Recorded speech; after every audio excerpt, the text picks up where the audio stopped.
Hello everyone, welcome back to Hellow Media. Your other issues behind for a racecar driver.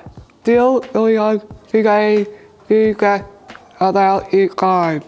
As a full driver and point to read out question. What exactly is a Formula Ford driver, and when did you know you wanted to become a driver? The Formula Ford is a single-seater car with a Ford engine in it. It's built specifically for sort of an entry into single-seat racing. And I've always wanted to be a race driver, so for as long as I can remember. And what are you most proud of from your racing career? Probably my last race, because we arrived at the circuit late, so I was on the back of the grid with a 10-second penalty, and I finished 4th and got fastest lap, and that was at Silverstone. That was my best accomplishment. How do you stay calm and relaxed during a race? I never had a problem staying calm or focused, because you are so focused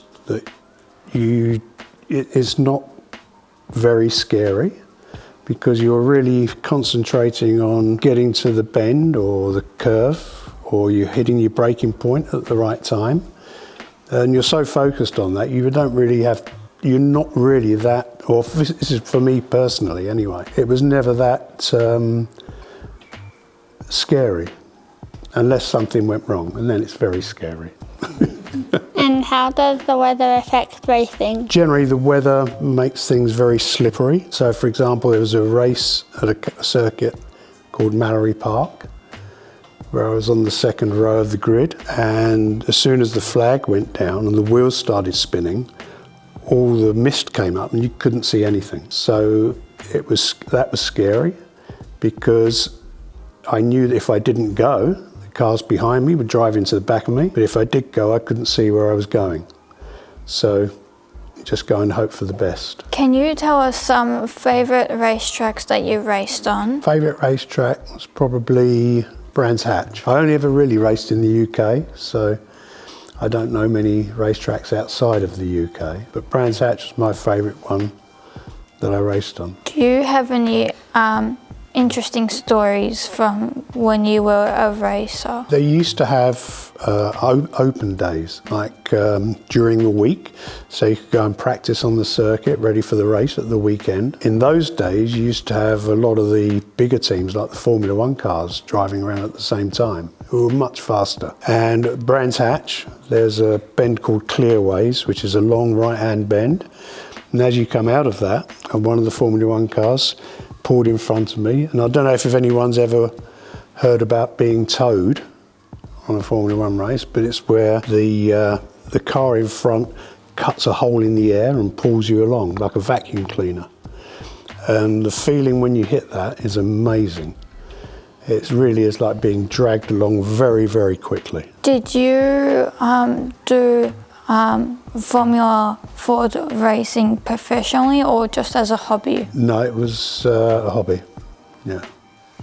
Did you enjoy it? Loved it.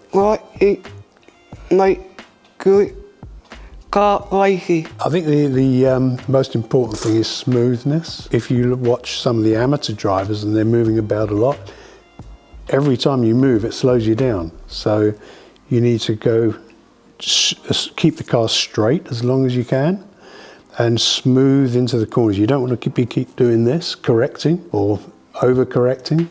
You need to go into the corner smooth and out the other side just as smoothly as possible.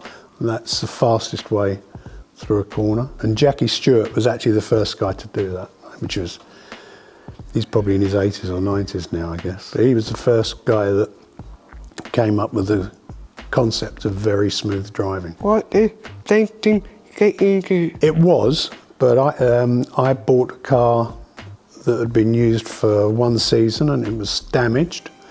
But because I was in engineering, I bought the car damaged and repaired it and got it back into a situation where you could race it again, and took it from there. So it is expensive, but I did try and reduce the cost a little bit. Have you ever raced around Bathurst? No, I've only raced in the UK.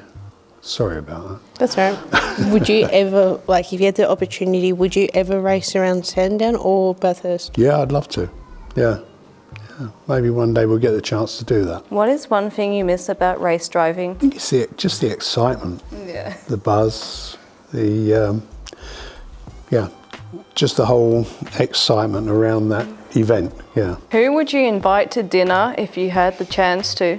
Probably Stephen Fry. I just think he's an incredibly well-read, funny, interesting guy. It'd be interesting to get a good dinner and a good chat with him, I think. What is one thing you miss about race driving? It's really just the excitement of it, just the buzz, the adrenaline. What type of engines do you use? Okay, well, the car that I used to drive was restricted to one type of engine, but I've also driven cars with like Jaguar and Aston Martin engines, and BMW as well. So 4 different types, I think. Because I think there's like different classes. Yes. So there's junior classes with 4 cylinders, and you go to the V8s, then the V12s. Yeah, I've never driven a V12. I've driven straight 4, straight 6, V8. That's it. You start off with a 4-cylinder, Yeah. and you get there. When you get there, you can go to the next horsepower. Not really, because the fastest car I ever drove was actually the Formula Ford. They were much faster than any Ferrari or Aston Martin or anything you'll see on a road. And there's no comparison because they're built specifically to go on a track. So you can't drive them on a road, they're not legal, yeah. And we have to have a roll cage. Yeah, and a 6-point, what they call a 6-point harness. So you have seat belts coming over, around, and then between your legs. Yeah. If you roll it all right, you hang by there. Yes, keeps you in your seat. What do you do if you need to go to the toilet? You don't hold it. What kind of music would you listen to, or did you listen to before you got kitted up, put the helmet on, got all your protective gear, and got in that car and ready to race? What kind of music did you? Heavy rock, Led Zeppelin, Yeah. Jimi Hendrix, Yeah.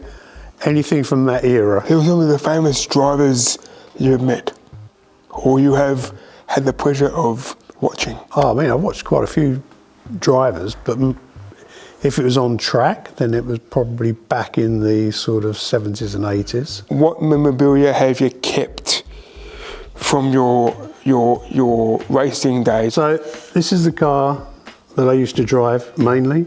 This is a photograph of a circuit called Mallory Park in the UK. And when we were talking earlier, we were talking about all the spray coming up from the wheel car in front, so you couldn't see where you were going.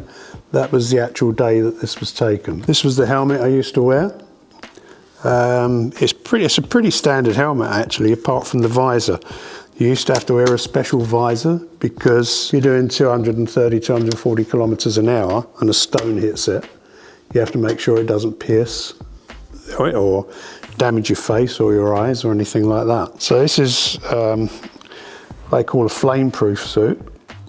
So you wear like special underwear underneath it as well, which helps if the car catches fire or anything like that. And they have grab handles there so you can get pulled out of the car if something happens. Yeah, in case of emergency. In case of emergency, yeah. Do you need any qualifications, prerequisites, or special licenses to drive a Formula 4? I don't know about now, but when I started, you simply had to have a normal driving license, and then you got what was called a provisional license for the racetrack, and that means you had to get it signed off for 6 different races without causing an accident or doing anything like that. And then once you got that signed off, then you went up to a national license and then an international license. What happens if you did cause an accident? So the clerk of the course would have to sign off at the end of the meeting. And if you didn't get it, you had to have 6 signed off. So if you caused an accident, you start from square one again. So then you'd have to get another 6 after that. Obviously, you have a lot of mental things and a lot of physical as well because you're bouncing around in the car. How do you recover from all of that? I don't know, you just, once you're out of the car, and providing nothing drastic had happened during the race, I only ever had one big accident when the front of the car hit a wall and the front of the car came off. And that took a bit of time to recover mentally because you didn't really feel any impact because it kind of hit the wall and the front wheel came up over my head. It wasn't a big impact for me. But mentally, yeah, it takes a bit of time to just think about what happened and prepare yourself to just kind of chill out, really. What about the safety? We were just chatting about your safety back when you were racing. How do you see it now? Because I watch Formula One myself, and the medical car gets deployed automatically when it goes over a certain G. Where do you see the safety side of Formula One and indeed Formula Ford, and where would you like to see it go? Well, the big difference between when I was driving now are the runoff areas. They're much bigger runoff areas around the track. So when I was driving, you'd be driving next to an Armco barrier, whereas now you'd have grass or gravel or tyres to slow you down before you hit anything hard. So I think that's probably the biggest thing.